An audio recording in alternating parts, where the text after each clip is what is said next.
So, well and good morning and welcome back another vlog. त्यही हो है त म चाहिँ निस्किसकेँ है मेरो क्लासको लागि। समयको बारेमा भन्नुपर्दा चाहिँ है 5:40 गएको छ अनि मौसमको बारेमा भन्नुपर्दा भर्खर अघि 1-2 घन्टा अघि पानी रहेको छ है। अहिले चाहिँ पानी छैन, नर्मल छ कन्डिसन। धुलो उडिरहेको छ बाटोमा है, त्यही नै हो। त्यही हो, तर हिजोको कम्पेरिजनमा आज अलि ढिला भइसकेको छ है मलाई हैन। तर म टाइममा चाहिँ पुग्छु है, मलाई जहाँसम्म लाग्छ। त्यही पनि दौड्यौँ न अलिअलि है, अलिअलि भए पनि दौड्यौँ। के थाहा फेरि 2 सेकेन्ड ढिलो पुग्ला रे, अनि 2 सेकेन्ड दौडायो भने त टाइममा पुग्छस् त भन्ने फिलिङ पैदा हुन सक्छ नि आफूले आफैले। त्यही भएर 2 सेकेन्ड दौडेको म। अब 3 सेकेन्ड ढिलो पुग्यो भने यसमा मेरो कुनै दोष छैन है, किनकि मेरो माइन्डले 2 सेकेन्ड म 2 सेकेन्ड दौडिसकेँ। अब 3 सेकेन्ड भयो भने आई डोन्ट केयर है, त्यही नै हो। त्यही हो है त, म चाहिँ यहाँ 4 आइपुगेँ है। मलाई थाहा नै छ तपाईँहरूलाई है, गाडी चढ्न 4:30 जानुपर्छ होइन। आई डोन्ट नो गाडी छन् छैन है। गाडी छन् छैनन् भन्दा पनि है, खाली गाडी पाउँदा कि नै भन्ने कुरामा स्ट्रगल हो क्या मेरो। गाडी त इनफ पाइन्छ होइन।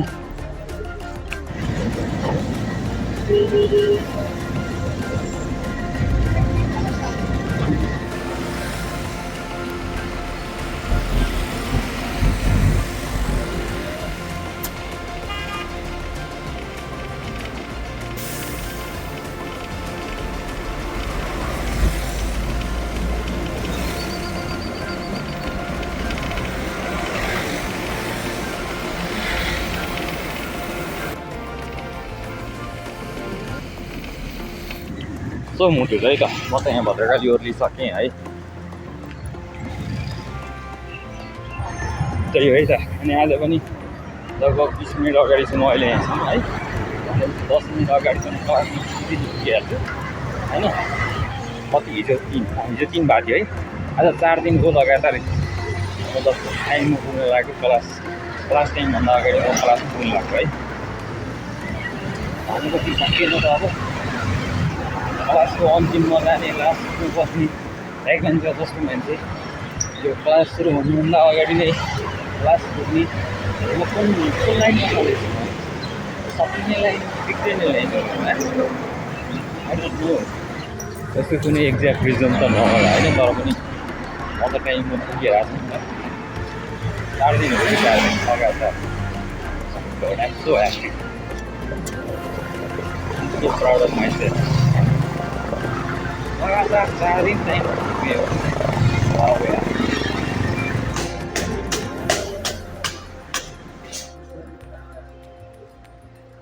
सो मुटु है त, मेरो क्लास सकिसक्यो है। म त गाडी चढ्न सुनाएर जाँदैछु।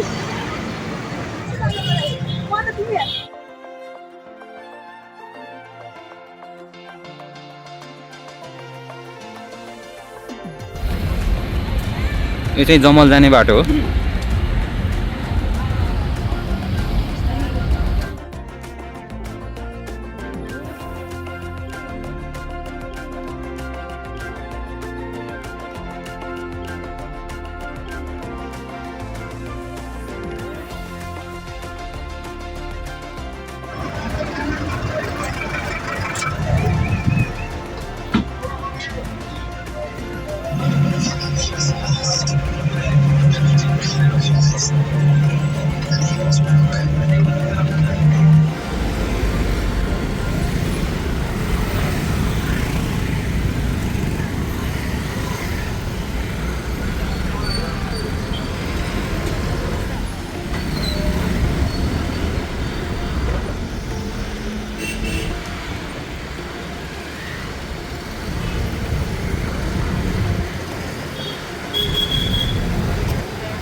सो है त, म त यहाँ 4 गरिसकेँ है।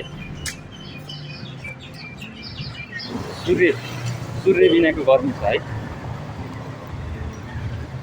सूर्य बिनाको गर्मीलाई त मतलब गर्मी भइरहेछ है, त्यही नै हो।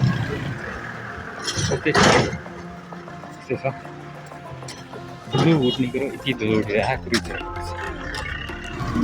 सो त्यही है त म चाहिँ कोठा नजिक आइपुगेँ है सो आजलाई यति गर्नुपर्ने हुन्छ थ्याङ्क यू फर वाचिङ स्ट्याप सी यू टुमोरो बाई